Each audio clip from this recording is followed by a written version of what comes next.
그러면은 변호사님의 수입료가 개인회생 분야에서 상위 몇 %에 해당하나요? 저는 상위 20%에 해당하길 원해요. 그런데 실제로는 평균 정도 해당하는 것 같아요. 근데 식당은 우리가 좋은 리뷰 찾기보다는 나쁜 리뷰를 찾으려고 맞아요. 하잖아요. 네. 나쁜 리뷰도 어떻게 보죠?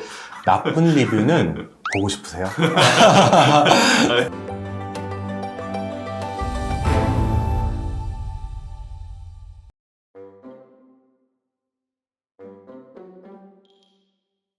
단도직입적으로 네. 개인회생 수입료를 얼마를 내야 잘 냈다고 소문이 날까요? 아, 진짜 어려운 질문인데요. 저는 그래요. 각자 처한 상황에 따라 다른데 내 인생에 지금 현재 이거보다 중요한 건 없다 그러면은 저는 돈은 아끼지 않을 것 같아요. 내가 낼 수 있는 범위라면은 좋은 변호사를 만나기만 한다면 저는 잘 지불한 것 같고요. 아무리 저렴하게 수임료를 지불했어도 제대로 된 대리인을 만나지 못했다면은 그거는 잘못 소비한 게 아닌가. 그러니까 이거는 싸다 비싸다가 아니라 그 가치를 내가 얻는가, 좀 합리적인 소비의 관점에서 접근해야 될 것 같아요. 그래서 얼마?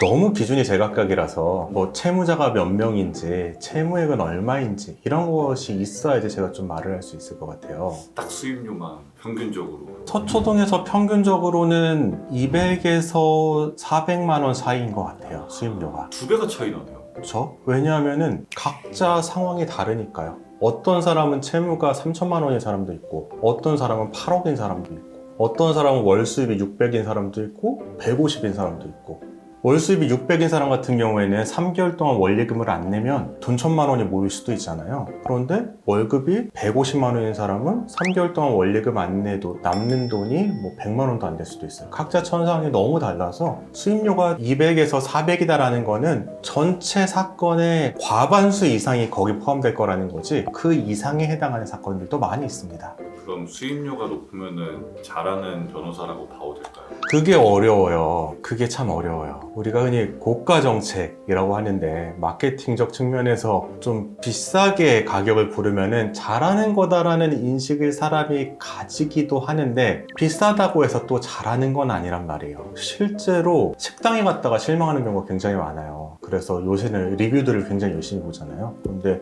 겉이 번지르르하고 가격도 비싸서 중간 이상을 하겠지라고 해서 들어갔는데 실제로 먹어보면은 맛도 별로고 위생 상태도 별로고 그래서 비싸다고 좋은 사무실은 아닌 것 같아요. 근데 말씀 잘하셨는데 네. 식당은 이렇게 리뷰를 확인할 수 있는데 네. 변호사 리뷰는 어디서 확인하죠? 저희 사무실은 카페가 있기 때문에 카페에서 리뷰를 좀 볼 수가 있고요. 그리고 유튜브 댓글로도 리뷰가 좀 있어요. 근데 식당은 우리가 좋은 리뷰 찾기보다는 나쁜 리뷰를 찾으려고 맞아요. 하잖아요. 네. 나쁜 리뷰도 어떻게 보죠? 나쁜 리뷰는 보고 싶으세요?